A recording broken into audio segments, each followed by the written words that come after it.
नारायण काजी श्रेष्ठलाई चाहिँ फसाउनै लागेको हो त।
राजा त्यस्तो होस्।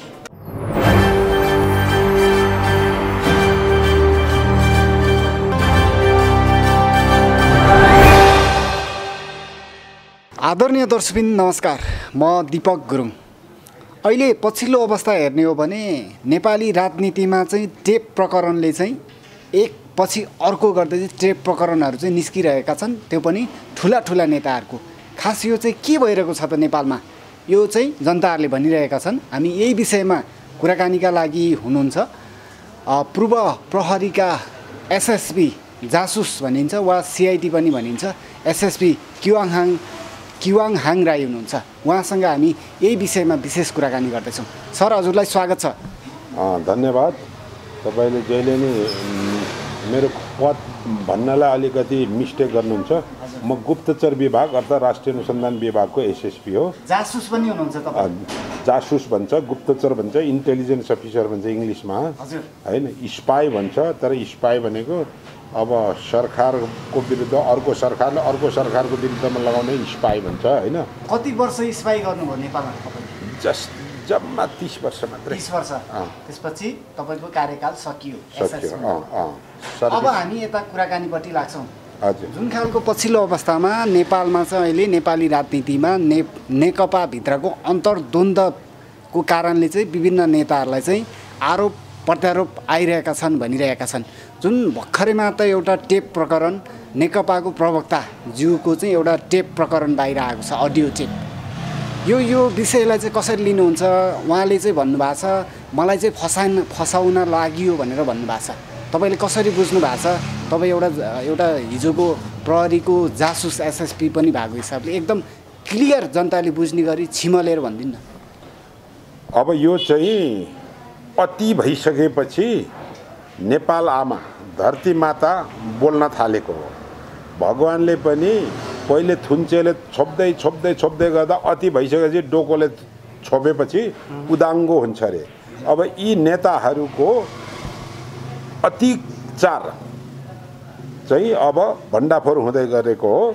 यो पछिल्लो नारायण काजी श्रेष्ठको, त्योभन्दा अगाडि गोकुल बास्कोटाको यस्ता भण्डाफोर हुनुपर्ने हजारौं टेप रेकर्डहरू होला, हुनुपर्छ र हुनुपर्छ मेरो विचारमा। जब त्यो पक्ष विपक्षको बीचको स्वार्थ बाजिन्छ तब यी कुराहरू बाहिर आउने हुन् है। अब यो नारायण काजीको टेपमा अर्को पक्ष को हो त भन्दाखेरि दिवंगत भर्खरको हाम्रा पूर्व राजदूत तथा नेकपाको केन्द्रीय सदस्य कमान सिंह लामा हैन त? उहाँ त अर्को पक्ष होइन भन्नुहुन्छ त, उहाँ नारायण काजीपट्टिको पक्ष भन्नुहुन्छ त। त्यही त नारायण काजीले तपाईँ पनि मेरो मान्छे उहाँ पनि मेरो मान्छे यति करोड दिलाइदिनु न, त्यहाँ 2 करोड र 2.5 करोडको कुरा छ, मिडियामा 8 करोडको कुरा आछ। टेपमा मैले जति मलाई उपलब्ध टेपहरू हुन् तीहरू हेर्दाखेरि त्यहाँ 2 करोड र 2.5 करोडको कुरा आइराखेको छ हैन। मैले 2.5 करोडको सेयर हैन मैले दिइसकेको अवस्था हो भन्दाखेरि नारायण काजीले थप 2 करोडको यस्तै केही कुराको मिडिएसन गर्नुभएको छ र उहाँ जस्तो क्लियर हेर्नुभयो। मैले चाहिँ उपलब्ध सोशल मिडियामा आएका टेपहरू हेरेको छु मैले। एउटामा भिजुअल छ, त्यसमा कमिसनको कुरा पनि पाउनुभयो र तपाईले? सुन्नुहोस् न, बिना कमिसन किन मिडिएसन गर्छन्? त्यत्रा ठुलो मान्छेले करोडौँका दिन तपाईँ सबैभन्दा पहिले बुझ्नुपर्ने कुरा के हो भन्दाखेरि नेपालमा भ्रष्टाचार कसरी हुन्छ भन्दाखेरि कुनै पनि प्रोजेक्टका इस्टिमेट बजेट हुन्छ, इस्टिमेट सरकारले इस्टिमेट बजेट हुन्छ, त्यो पहिले डिपिआर बनाएर त्यहाँ चाहिँ यो कुनै पनि योजनाका हैन यति लाग्छ भन्छ र ठेक्का पट्टामा कम्पिटिसनमा गयो भने मान्छेले 70% सम्म सरकारी लागत जुन चाहिँ लागत इस्टिमेट भन्दा 70% सम्म तल गएर ठेक्कावालाहरूले ठेक्का गरेर पनि निर्माण कार्य सम्पन्न गरेका छन्। तर के गर्छन् भन्दाखेरि 130% सम्म बढेर 100% मा 30% सम्म 60% सम्म फेरि थपेर ठेक्का बिट गर्छन्। यसो गर्दाखेरि मेन ठेकदारले कति पाउने, त्यो मिलेर टेन्डर हाल्न पार्टनरहरूले कति खाने र त्यो ठाउँमा मन्त्रीले कति खाने, सचिवले कति खाने, कुन चाहिँ नेताले कति खाने भन्नेको भागभण्डा हुन्छ र यो जुन यो भागभण्डा हो। नारायण काजी श्रेष्ठले नगर्नुपर्ने मिडिएसन उसले आफ्नो सेफ साइडमा मैले मिडिएसन गरिदिएको हो, मेरो इन्भल्भमेन्ट छैन भनेर छुट पाउने अवस्था छैन। तर नारायण काजीले त मलाई सिद्धाउन लाग्यो यो चाहिँ नेकपा भित्रको अन्तर्द्वन्द्वको चाहिँ एउटा साइड भनिरहेका छन् हो। यस्ता साइड कुराहरू यस्तै टेपहरू राखेर अहिलेका सम्माननीय प्रधानमन्त्रीजीले सरकार चलाउनुहुन्छ क्या। यो अधिकांश सांसदहरूको अधिकांश मन्त्रीहरूको यस्तै टेपहरूलाई म मेरो विरुद्धमा जान्छस् भने पोल खोलिदिन्छु भनिसकेपछि बाध्य पारेर समर्थन गर्नु पर्या हुन्छ क्या। अब नारायण काजी श्रेष्ठ सुन्नुहोस्, नारायण काजी श्रेष्ठ त के अरे उहाँ त पृष्ठभूमि त नेकपा माओवादी हो, प्रवक्ता पनि हो र अहिले पनि प्रचण्ड माधव खेमा अर्थात् पार्टीलाई संस्थागत हैन पद्धति अनुसार चलाउनु पर्छ भन्ने पक्षमा हुनुहुँदो हो हैन। यतापट्टि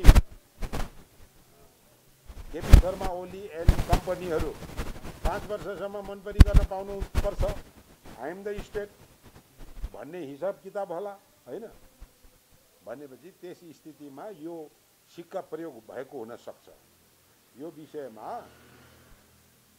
प्रचण्ड माधव नेपालको पक्षलाई विक बनाउनलाई यो हत्कण्डा हुन सक्छ र यस्ता अघि भनिहालेँ मैले। अब अहिले भर्खर तपाईँले हेडलाइन सुनेको छु, हेरेको छु मैले नेपाल टेलिभिजन तपाईँको फोन आउनुभन्दा अगाडि म हेर्दै थिएँ कि बालुवाटारमा नारायण काजी श्रेष्ठको विरुद्धमा राजीनामा माग गर्दै त्यहाँ बालुवाटारमा प्रदर्शन गरियो अरे केही युवाहरू कुनै पक्ष। अब त्यो युवाहरू भनेको म स्पष्टै भनिदिन्छु हैन, सम्भवत अर्थात् पक्कै हो त्यो चाहिँ केपी गुटिए युवाहरू हुनुपर्छ हैन। अनि अब हिजोको बालुवाटार काण्डमा जुलुस भएन हो, राजीनामा मागिएन, सुन्दै जानुस् न। गोकुल बास्कोटाको त्यत्रो टेप प्रकरण आउँदाखेरि जुलुस निस्केन। अनि narrow body wide body plane खरिद काण्ड त्यसमा चाहिँ के अरे जुलुस निस्केन हो। सार्वजनिक लेखा समितिले नै 4 अरब 15 करोड कि 25 करोड भ्रष्टाचार गरेको भनेर लेखिएको छ, रिपोर्टमा लेखिएको छ हैन। ती रिपोर्टहरू गलत होइनन् र ट्रान्सपरेन्सी इन्टरनेसनलले जुन निकालेको रिपोर्ट छ त्यो रिपोर्टमा भनिएको छ यी भ्रष्टाचारहरूको अरबौं अरब भ्रष्टाचार गर्ने, करोडभन्दा माथि भ्रष्टाचार गर्नेहरूको सेफ साइड स्वयं प्रधानमन्त्री केपी शर्मा ओलीले लिनुहुन्छ भन्ने कुरा त ट्रान्सपरेन्सी इन्टरनेसनलको उसमा आइसक्यो त। तर त्यो मान्न मन्जुर हुनुहुन्न नि उहाँहरू फेरि। चोरले कहिले म चोरे भन्छ त? यो देश ब्रह्मलुट गरेर सिद्ध्याएर यो संघीयतालाई फेल खुवाउनेतर्फ केपी शर्मा उन्मुख छन्। किनभने संघीयताले यो देशमा विभेदमा परेका जनताहरूलाई समानुपातिक उनीहरूको प्रतिनिधित्वबाट सबैको देश बनाउने व्यवस्था संविधानमा गरिएको छ, कार्यान्वयन उसले गरेको छैन। यो देश बहुजातीय, बहुभाषिक, बहुधार्मिक, बहुसांस्कृतिक भन्ने संविधानमा लेखिएको छ। संविधानको धारा 3 को नेपाल राष्ट्रको परिभाषा हेर्नुस्। यसलाई गुटमुटाएर एकल हिन्दू राष्ट्र बनाउनको लागि उद्धत व्यक्तिहरूमध्ये, समूहहरूमध्ये, गुटहरूमध्ये केपी शर्मा ओली हो। देखावटी रूपमा गणतन्त्रवादी एक हौं भनेर प्रधानमन्त्रीको कुर्सीबाट बोले तापनि यो वर्तमान सरकारको आक्रमण्यता, अनलिमिटेड भ्रष्टाचारबाट जनतालाई वितृष्ण फैलाएर यो व्यवस्था फेल खुवाउने हरकत हुने सबै। तर प्रधानमन्त्रीज्यूले त भन्नुभएको छ अब मैले चाहिँ आवश्यक पर्यो भने चाहिँ मिटिङमा बस्ने हो, आवश्यक नपर्दा किन मिटिङमा बस्नु पर्यो, म चाहिँ त किन स्थायी समितिको मिटिङमा बस्नु पर्यो, किन म सचिवालय समितिको मिटिङमा बस्नु पर्यो भनेर भन्नुभएको छ नि। सुन्नुभएको छ तपाईँ? त्यो विषयमा त तपाईँले नारायण बिडाडी, रामनारायण बिडाडी माननीयज्यूको अन्तर्वार्ता हेर्नुभयो होला नि त हैन? त्यसबाट प्रश्न हुन्छ नि। अरू त धेरै कुरा भनिरहनु पर्दैन। तपाईँले रामनारायण बिडाडी राष्ट्रिय सभाका सांसदको चाहिँ के अरे उहाँको चाहिँ के अरे हिजोको एउटा प्रेस क्लबमा कतातिर बोल्दै हुनुहुन्थ्यो। उहाँले प्रश्न भन्नुभएको छ। अघि बिहान न्युज 24 मा रामकुमारी झाँक्रीको कुरा आएको छ। अस्ति चाहिँ के अरे सगरमाथा टिभीमा हो या यो हो बहस भन्नेमा विरोध खतिवडाको कुरा आएको छ भने समग्र इमान अनि जगन्नाथ खतिवडाको कुरा आएको छ। ती कुराहरू तपाईँले सुन्नुहोस् न, अनि त्यहाँ चाहिँ प्रश्न भइहाल्छ नि मैले किन बोलिरहनु पर्यो म हैन? पक्कै पनि राई सर, जुन खालको चाहिँ तपाईँहरू चाहिँ एउटा हिजोको दिनमा एउटा कर्मचारीमा पनि उच्च तहको कर्मचारी भएर चाहिँ देशमा चाहिँ एउटा तपाईँहरूले चाहिँ देशमै एउटा शान्ति सुरक्षाको लागि खटिसक्नु भएको छ। त्यो भएको हिसाबले हिजोको दिनमा यस्ता नेताहरूसँग त तपाईँहरू पनि डराउनु हुन्थ्यो नि हिजो यसरी पक्राउनको लागि त। त्यो मान्नुहुन्छ तपाईँ? म त कहिले डराइनँ म। कतिजना नेता समाउनु भयो तपाईँ? हजुर, कतिजना नेता समाउनु भयो? म समाउने ड्युटी मेरो थिएन नि, समाउने मेरो ड्युटी थिएन। तर अब यो भ्रष्टाचार काण्डमा के गर्नुपर्छ त्यतातिर भन्दा पनि तपाईँले यो सोध्नुहोस् न। अब यस्ता भ्रष्टाचारी नेताहरूलाई के गर्नुपर्छ भने सोध्नुहोस्, त्यतापट्टि जाउँ है। भनेपछि नारायण काजी जसले उहाँको पदीय गरिमाले नदिने जुन काम सेल टेपबाट, त्यो अडियो टेपबाट, भिडियो टेपबाट प्रकाशन गर्यो, गोकुल बास्कोटा, त्यसपछिका जुन प्रचारमा आएका जुन बहुत चर्चित भ्रष्टाचार काण्डका सबैहरूलाई बर्खास्त गर्दै जेलमा कोच्नुपर्छ। जेलमा कोच्नुपर्छ। जेलमा ती भ्रष्टाचारका नाइकेहरूलाई डराउनुहुन्छ नेताहरूसँग पछिल्लो जनता उठ्नु पर्यो नि त, जनता उठ्नु पर्यो। फेरि यहाँ भ्रष्टाचारलाई राजनीतिमा राजनीतिकरण गरिन्छ। भ्रष्टाचारीलाई कारबाही गर्ने आफ्नो ठाउँमा छ। त्यो भ्रष्टाचारको विरोध गर्दै यहाँ चाहिँ मण्डलामा चाहिँ तपाईँले देख्नु भएको छैन। अनि राजा आऊ भनेर त्यहाँ जोड्न खोज्छ होइन। अहिलेका महाबदमासको भन्दा के अरे अहिलेको बदमासको ठाउँमा महाडाकालाई ल्याउन खोज्छन् भने यस्ता किसिमको यो भ्रष्टाचारलाई हजुर यो भ्रष्टाचारीहरूलाई कारबाही गर्नको नाममा अर्को अव्यवस्था कुव्यवस्था ल्याउने होइन भन्न खोजेको मैले। राजा आऊ देश बचाऊ भन्ने युवाहरू पनि सडकमा देखिन्छ, उहाँहरू के सञ्चालित हो त? उहाँहरूलाई सञ्चालित भन्ने मिडियामा छ है। उहाँहरू धेरैजसो युवाहरू हुनुहुन्छ, हिजोको निरङ्कुश राजतन्त्र नदेखेका मान्छेहरू र अहिलेको भ्रष्टाचारबाट, अत्याचारबाट, अव्यवस्थाबाट होइन, जनताको बेहालत अवस्थाबाट रुष्ट जनताहरू हुन सक्छन्। उहाँहरूको सेन्टिमेन्टलाई सम्बोधन गर्दै यो अव्यवस्थालाई भोलिको राजा आएर समाप्त हुँदैन, झन् दरदर झन् जर्जर हुन्छ। अब सम्भावना चाहिँ कति छ यो भनिदिनु न तपाईले। राजा आउनलाई सम्भावना म देख्दिनँ। राजा आउने सम्भावना म देख्दिनँ होइन है। ल्याउनै हुन्न भन्ने मेरो अडान हो, नेपाली जनतालाई आह्वान हो मेरो होइन। अब देश विदेशको खेल भन्छन् होइन, हाम्रो हातमा छैनन् भनेर अवसरवादीहरू धेरै छन् होइन। राजा आयो भने पनि मै शासन सत्तामा हुने हो, अहिलेको केपी शर्मा ओली हुँदा नि मै सत्तामा हुने हो भन्ने यसरी द्वैत चरित्र भएका मान्छेहरूले होइन चुप लागिदिँदा केही मुठ्ठीभरका मान्छेहरूले होइन परिस्थितिलाई विकराल बनाउन सक्छन्।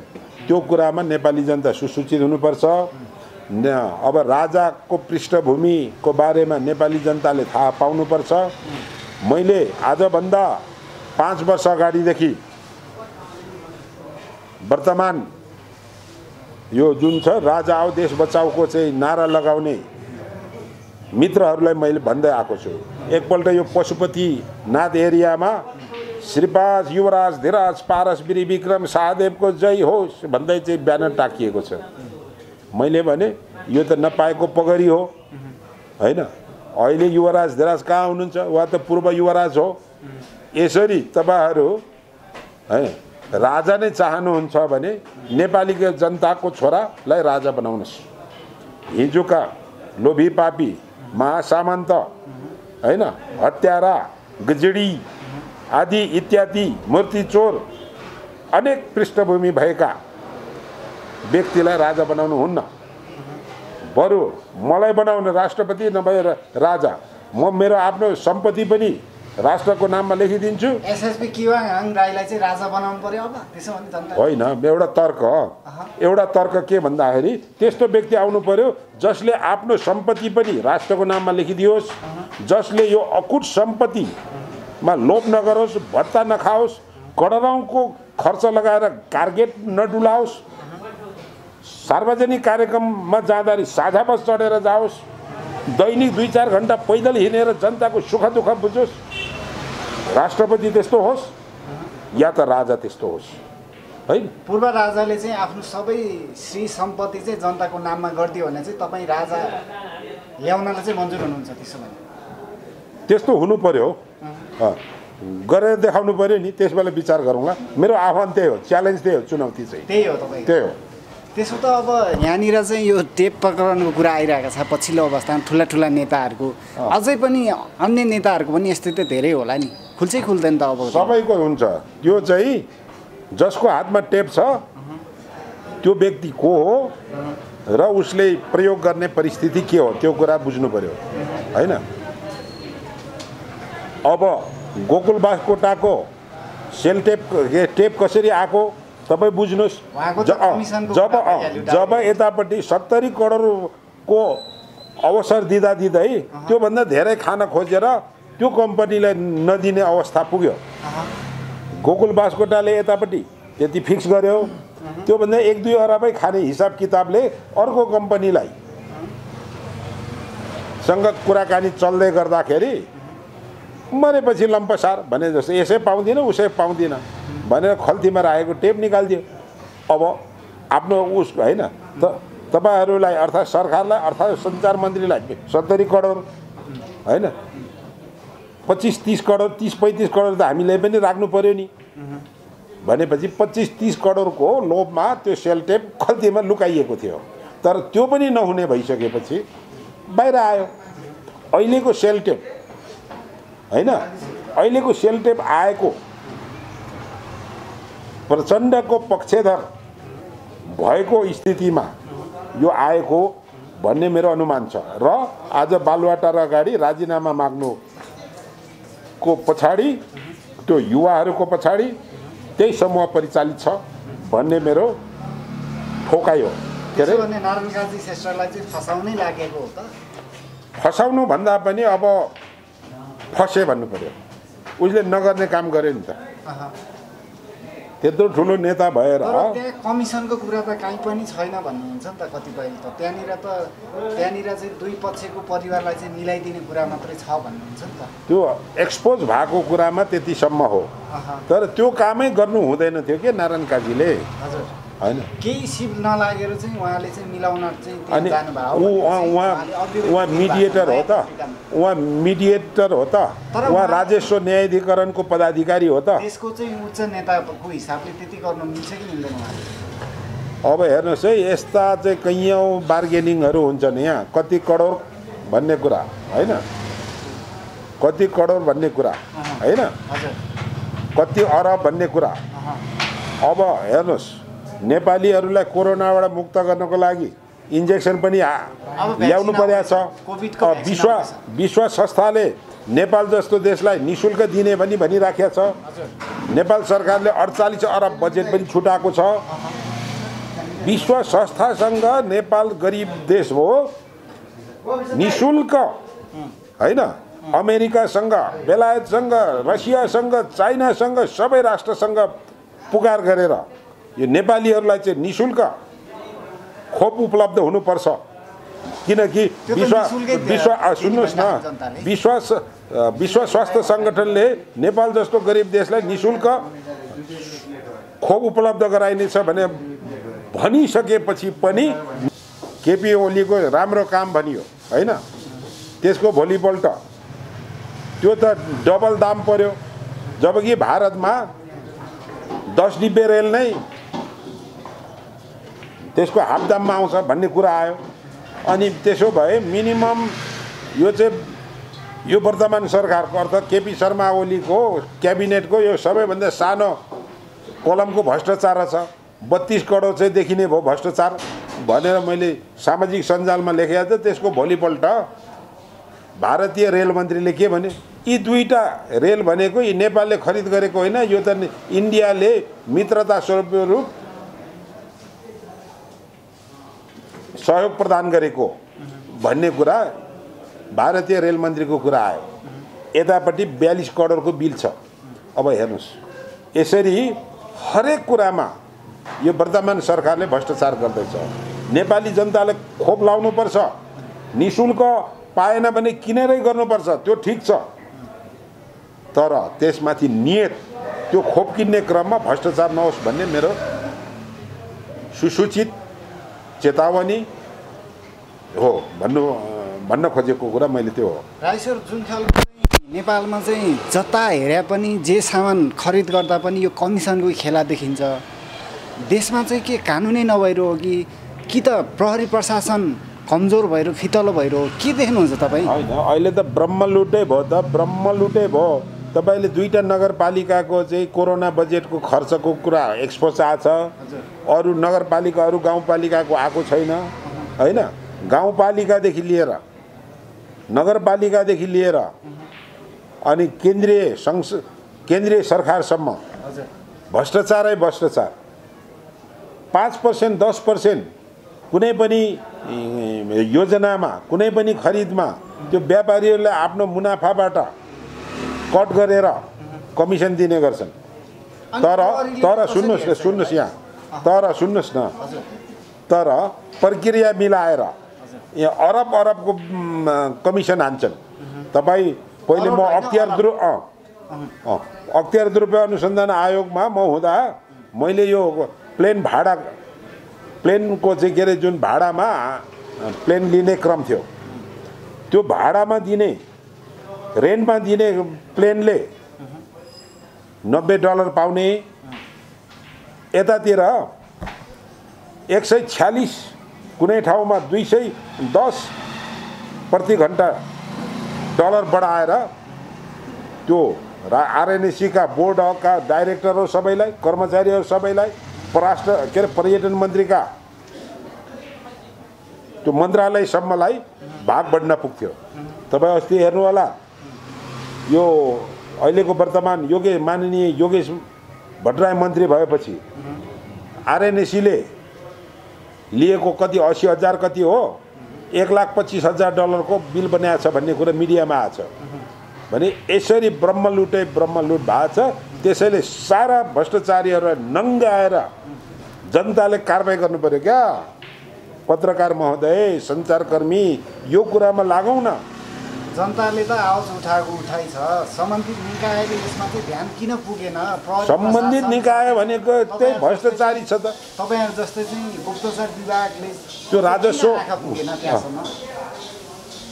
अब म त रिटायर भइसकेपछि अहिले हेर्दै होला नि त। गुप्तचरले आफैले कारबाही गर्ने होइन, राष्ट्रिय अनुसन्धान विभागले आफैले काम गर्ने होइन।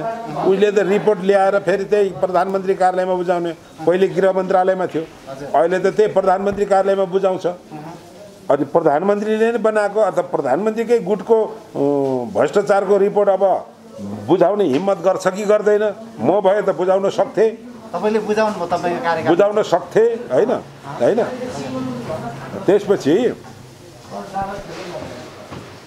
तर यहाँनिर सुन्नुहोस् मात्रै भएन, के भन्नुभयो? तपाईँको यहाँनिर त प्रमोसनको कुरा पनि आउँछ। बुझाउन सक्छ सर। त्यसरी चाकरी गरेको भए त म त एआइजी भइहाल्थेँ त। मेरो त डिएसपी हुनलाई चाहिँ डिएसपी हुन लाग्दा मेरो फाइल गृह मन्त्रालयमा पुग्दाखेरि पत्रिकामा नाम निकालिदिएर 5 वर्ष रोकिदिए। डिएसपीबाट एसपी हुने बेलामा 5 वर्ष रोकिदिए। मेरो त 10 वर्ष त यसै खाइदिए नि त। नत्र तपाईँको निष्पक्ष रूपमा नै प्रमोसन हुँदै गएको। तपाईँले कहीँतिरबाट चाहिँ पावर लगाउनु जनताको छोरो हो, जनताको छोरो काम गरेर योग्यता, दक्षता, कार्यक्षमताको नम्बर हुन्छ क्या। तपाईँले प्रमोसनको कुरा त्यो हचुवामा प्रमोसन हुँदैन, उसको कार्य सम्पादन मूल्याङ्कन हुन्छ, हदबन्दी हुन्छ होइन। त्यहाँ नम्बरिङ हुन्छ हरेक कुरामा होइन। शैक्षिक योग्यताको, वर्क पर्फर्मेन्सको, वरिष्ठताको होइन, रिस्क मोल्ने हुन्छ नि, त्यस्ता हुन्छ होइन। अब तपाईँले कुरा कता लानुभयो? यतापट्टि लान्छु म, लगभग कुरा चाहिँ दायाँ बायाँतिरबाट पनि जानुपर्छ कहिलेकाहीँ।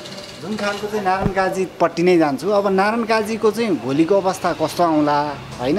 तपाईँ पनि एउटा राजनीतिक विश्लेषक, साथै चाहिँ हिजोको चाहिँ एउटा चाहिँ गुप्तचारको चाहिँ एसएसपी भएको हिसाबले अब नारायण काजीलाई चाहिँ अझै तल्लो तहसम्म लाने अवस्था वा जेलैसम्म लाने अवस्था हुन्छ त अबको दिनमा? अब त्यो चाहिँ प्रसारित सेलटेपमा ती सबै कुरा खुल्दैनन्। ती पुरा सेलटेपले त्यो टेप रेकर्डको अरू अंशले हेर्नुपर्छ। जब न्यायालयमा जब कसैलाई कानुनी कठघरामा उभाउन पुराइन्छ भने त्यसमा अकाट्य प्रमाणहरू हुनुपर्छ है। अब नैतिक रूपले नारायण काजी श्रेष्ठले गलत गरे हुन्। अब पैसा लिनु दिनु, करोडौँको पैसा लिनु दिनु गरेका छन् भने त्यो झन् महाअपराध हो। तर अब कारबाहीमा लाने दौडानमा फेरि प्रमाणकै कुरा आउँछ। अघि तपाईँले नै आफैले भन्नुभयो यो चाहिँ होइन राजनैतिक हटकण्डाको रूपमा प्रयोग गरियो, फसाउन खोजियो भन्ने कुरा आयो होइन। अब त्यति मात्र बाहिर निकालेर अरूको नि फेरि त्यहाँ त 2टा पक्ष छन्, 3टा पक्ष छन् के चोरहरू, लुटेर खानेहरू होइन। एउटा कमिसन दिने, अर्को कमिसन खाने अनि अर्को चाहिँ मिलाउने तीनटा पक्ष हेर्नुस् त्यहाँ त्यो तीनटा पक्षमध्ये एउटा पक्षलाई बिगार्न खोजेर उसको भाग मात्र एक्सपोज गर्ने अरू भाग लुकाएर प्रमाण अभाव भयो भने त त्यसबेला मैले भन्नु केही छैन प्रमाणको अभावमा नारायण काजी श्रेष्ठलाई कारबाही नहुन सक्छ तर जुन मिडिएसन गर्नुभयो उहाँले त्यो नैतिक रूपले गर्नु हुँदैन थियो भनेपछि उहाँलाई त अलिकता ब्रह्मचारीको रूपमा अहिलेसम्म चाहिँ कुनै यस्तो फन्दामा नपरेको व्यक्ति भनेर पनि लिइन्छ अब भोलिको दिनमा अब उहाँको चाहिँ जुन प्रवक्ता जस्तो पद छ उहाँको प्रवक्ता पद जाने सम्भावना वा उहाँले यो विषयमा बोल्नुहुन्छ बोल्नुहुन्न उहाँ कमरेड प्रकाश हो उहाँ बिचमा धेरै पछि अहिले माओवादीसँग एकता भएर आउनु भएको उहाँ आफै भूमिगत हुनुहुन्थ्यो उहाँको आफ्नो समूहको महामन्त्री नै हुन् उहाँको समूहको कम्युनिस्ट पार्टीका महामन्त्री नै हुन् कम्युनिस्टको थ्योरी भनेको नहुनेहरूको क्या ह्याप्स नटहरूको सर्वहारा वर्गको दलित उत्पीडित पिछडिएको मजदुर वर्ग जनताको पक्षमा बोल्ने पार्टी हो क्या सिद्धान्त हो कि तर नेपालका कम्युनिस्ट पार्टीहरू हिजो चुडिएको फित्ता चप्ली लगाएर आएर अहिले कस्ता महलमा बस्छन् अहिले कस्ता गाडीमा चढ्छन् त्यो हेरिहाल्नुभयो त्यो चरित्र नेपालका कम्युनिस्ट नेताहरूको चरित्र त्यस स्थितिमा अहिलेका सबै कम्युनिस्ट नेताहरू आलोचनाका पात्र छन् तर उहाँ त विवाह नगरी बसेको अविवाहित ब्रह्मचारी भनेर पनि भनिन्छ नि हो र खोइ हिजो अस्ति त्यो कसको फोटोसँग चाहिँ के अरे एउटा महिलासँग त पुरा ऊँटमा चढिरहेको कता कता घुमिरहेको को त को थियो त्यो त म त उसकै श्रीमती हो कि भने जस्तो लागेको थियो मलाई उहाँले बिहा गर्नु भएको छ र अहिलेसम्म को थियो त्यो महिलाको मैले त राम्रो ध्यान दिएको छैन है उहाँको पिए हुनसक्छ होइन को हो त तपाईँ सोध्नुहोस् त्यो महिला को हो त त्यो त थाहा पाउनु पर्यो नि त्यसै बोल्नु त भएन महिला नारीको विषयमा नबुझिकन बोल्ने कुरा भएन होइन होइन नारीको चाहिँ इज्जत गर्नुपर्छ होइन अब पिए भनिन्छ नि धेरैजनाले उहाँको पिएसँग घुम्न गएको युरोपतिर होइन जुन रूपले फोटो खिचिया छ त्यो त आफ्नो प्रेमिका या श्रीमतीकै रूपमा चाहिँ त्यो पिक्चर चाहिँ त्यस्तै मेरो एनालाइसिसमा है तर तपाईँले अचम्म गर्नुभयो मैले त त्यो व्यक्तिगत बायोडाटा त लिएको छुइनँ जब जुन बेला कम्युनिस्ट पार्टीहरू पछिल्लो चरणमा माओवादीहरूको उच्च आन्दोलन थिए उनीहरूको बायोडाटाहरू सबै प्रकाशनमा आएका थिएनन् पछि त आफू रिटायर भइहाल्यो के मतलब त्यो कुरा उहाँ पूर्व गृहमन्त्री पनि भएको हिसाबले पिएसँग घुमघाम गरेको भनेर पनि भनिन्छ कतिपय अवस्थामा अब उहाँको चाहिँ के हुन्छ उहाँको अवस्था अब प्रवक्ता पदबाट राजीनामा दिनुपर्ने वा के लाग्छ तपाईँलाई कसरी अगाडि बढ्दा नैतिक रूपले उहाँले गल्ती गर्नु भएको छ अब कानुनी रूपमा छैन त्यसमा अब कानुनी रूपमा त त्यो हेर्नुपर्छ अघि भनिहालेँ त्यो फेरि घुमिफिरी हामी त्यहीँ छौँ त्यो टेप रेकर्डको त्यो भिडियो रेकर्डै रहेछ नि त्यसमाथि पनि त्यो टेप रेकर्डसँग सक्नु भएको छ अनि कमान सिंह लामाको पछिल्लो सार्वजनिक भएको उहाँको चाहिँ स्टाटस नोट जहाँ उहाँको जीवन साथीलाई लेख्नु भएको छ जहाँ उहाँले आफ्नै भाइ इमान सिंह लामाको कुरा लेख्नु भएको छ होइन एउटा सम्पत्तिको कारणले करोडौँ सम्पत्ति कमाएर दिए कमान सिंह लामाले तर आफ्नो भएन अन्तमा मर्ने बेला ओछ्यानमा पर्दा श्रीमती पनि साथ थिएन भन्ने गुनासो व्यक्त भएको छ त्यस्तो अवस्था कसैको नपरोस् अब कानुनी हिसाबले यसलाई चाहिँ कसरी लिन्छ यो जुन खालको चाहिँ उहाँले अन्तिम चरणमा देखेको स्टाटसलाई हेर्दाखेरि चाहिँ तपाईँको त्यो त आफ्नो जीवन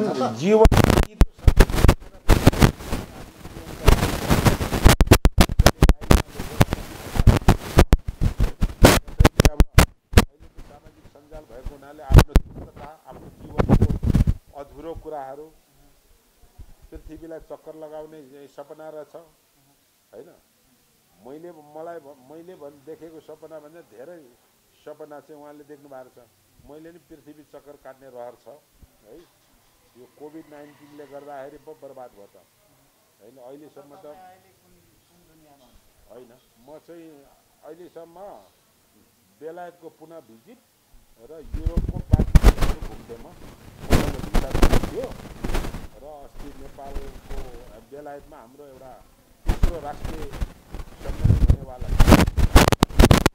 त्यो संस्थामा म सहभागीमा मेरो नाम थियो। त्यसले गर्दा बेलायत हुँदै म युरोप घुमिसक्थेँ क्या। जस मैले कमान सिंह लामाको कुरा तपाईले जुन कानुनको कुरा भने यसमा त कानुनको सवालै आएन नि, खासै सवाल छैन। तर कतिपयले दुरुसान मुद्दा पनि लाग्छ भनेर चाहिँ वकिलहरूले भन्नुहुन्छ। के दुरुसान उ चाहिँ के कसलाई कसको विरुद्धमा दुरुसान? उसले त आफ्नो श्रीमती र आफ्नो भाइप्रति तिक्तता पोख्या त हो नि। नारायण काजीलाई चाहिँ दुरुसान मुद्दा लाग्छ भन्नु चाहिँ त्यो चाहिँ आफैमा चाहिँ अपूर्ण कुरा हो।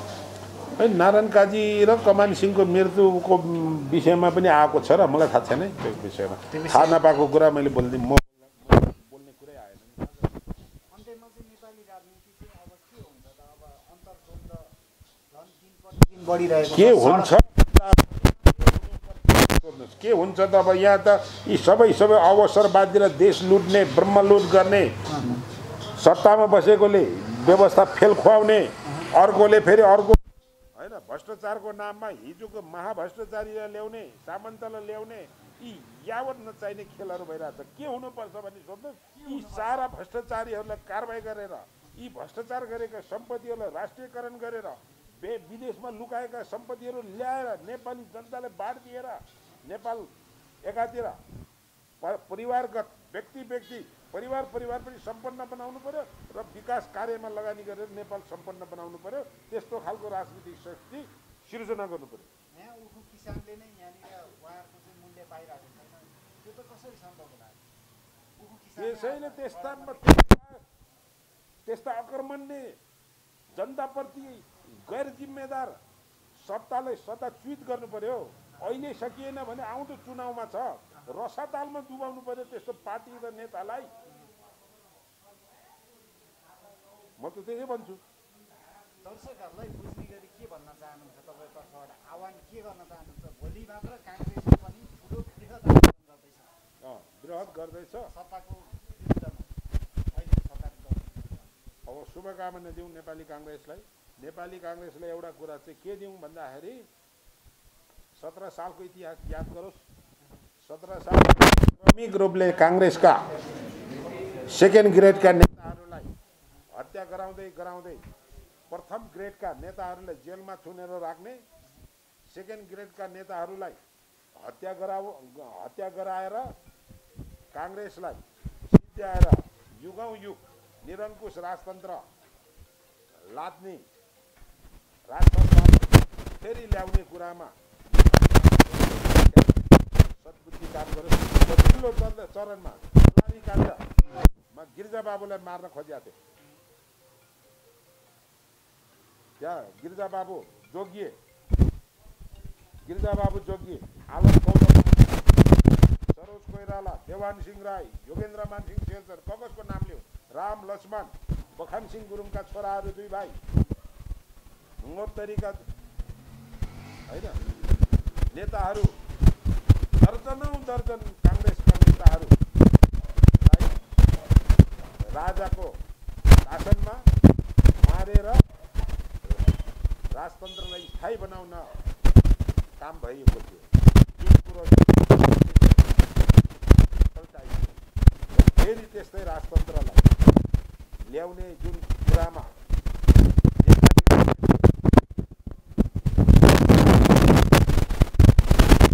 भ्रष्टाचारी